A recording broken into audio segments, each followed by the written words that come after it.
குட்டி நண்பா, நண்பீஸ், விஜய் மாமா நான் இருக்கேன் என்று சொல்லி அசத்திய மாண்புமிகு தமிழக முதலமைச்சர் திரு விஜய் அவர்களுக்கு அன்பான வணக்கங்கள்.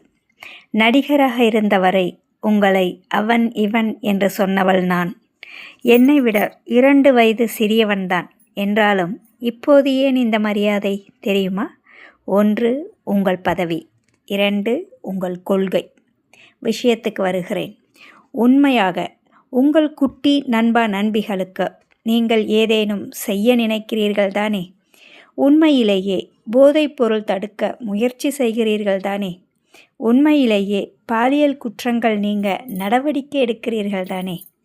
கண்டிப்பாக உங்களுக்கென்று பல திட்டங்கள் இருக்கலாம். கூடவே என் வேண்டுகோளை நிறைவேற்றுவதையும் சேர்த்து கொள்ளுங்களேன் ப்ளீஸ். நீங்கள் பள்ளி பருவத்தில் தமிழ் படித்திருப்பீர்கள். அப்போது இருந்த பாடத்திட்டம் நினைவிருக்கிறதா?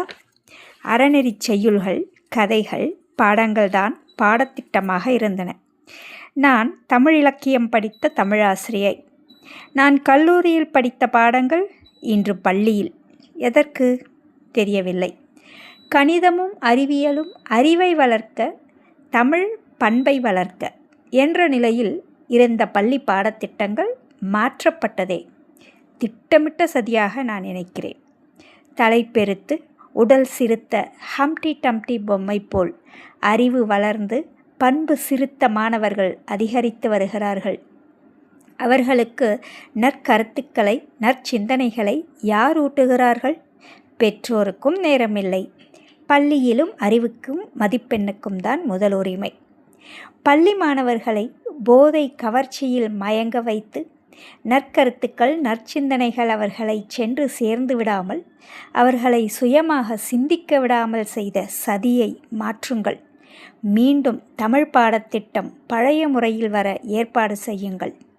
விதை சரியாக போட்டால் முளைப்பதும் சரியாக முளைக்கும் என்பதே ஒரு ஆசிரியரான, தாயான, பாட்டியான, சமூக நலன் மேல் அக்கறை கொண்ட ஒரு குடிமகளான என்னுடைய கருத்து. அதற்காகவும் முயலுங்களேன் ப்ளீஸ். நன்றி.